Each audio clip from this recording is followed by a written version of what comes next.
রাধে রাধে। আজকে শনিবার আর সকালে ঘুম থেকে একটু দেরি হয়ে গেছে, এখন প্রায় 9:30 বেজে গেছে। তো ঘুম থেকে উঠে পাপানকে খাইয়ে দাইয়ে পাপানকে কমপ্লিট করে দিয়ে আমি বিট গাজরের রসটা খেয়ে নিলাম।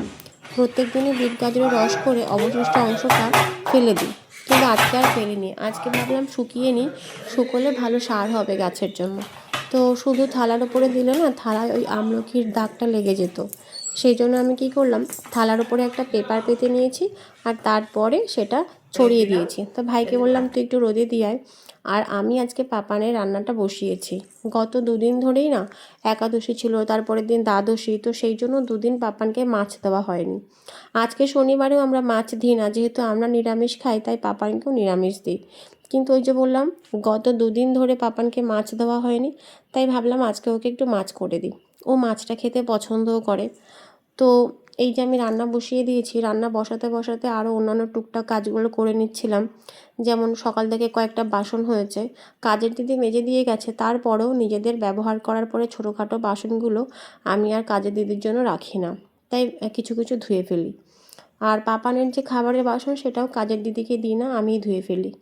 তো বাসন ধুতে ধুতে মাছের ঝোলটা প্রায় ফুটে গেছিলো। আর আমি মাছের ঝোলটা করে নিয়ে মাছটা তুলে কী করি, সেই মাছের ঝোলটা আর ভাত মানে চাল দিয়ে প্রেসারে বসিয়ে দিই, তাতে করে খুব ভালোভাবে ভাতটা সিদ্ধ হয়ে যায় এবং সবজিটাও আরও অনেক ভালো করে সিদ্ধ হয়ে যায়। তো সেটা পাপানকে তারপর ছাঁকনিতে ছেঁকে খাইয়ে দিই। তো সেটাই আমি জোগাড় করে নিচ্ছিলাম। প্রেসারটা ধুয়ে নিয়েছি, চালটা আগে থেকে ভেজানো ছিল। তো যেহেতু ভেজানো ছিল সেই জন্য অনেকটা ফুলে গেছে আর খুব তাড়াতাড়ি সিদ্ধও হয়ে যাবে। তো এই সমস্ত কাজগুলো আমি করে চলে গেছিলাম ছাদে জামা কাপড় কাচতে। আজকে অনেকগুলো জামা কাপড় ছিল, তো সেই জন্য কাচতে একটু সময়ও লেগেছে। আর গতকাল একটা ডাব এনেছিলাম না, ওটাই আজকে পাপানকে দিয়েছিলাম খেতে। আমি যেদিন লাগাই নিয়ে আসলাম সেদিন আমার রস দেবো না, তো পুরোটা খেতে পারিনি, কিছুটা আমি খেয়ে নিয়েছিলাম।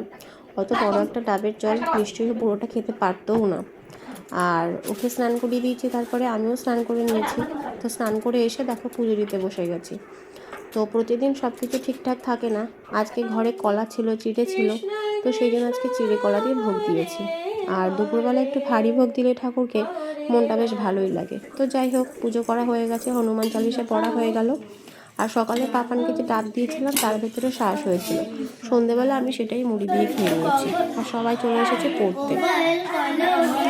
তো এখন যেহেতু সামনে পরীক্ষা, আইসিএসসি বোর্ডের পরীক্ষা, তো এই ফেব্রুয়ারি মাসে শুরু, তো সেই জন্য একটু পড়ানোর চাপ ছিল বা আছে বলতে পারো।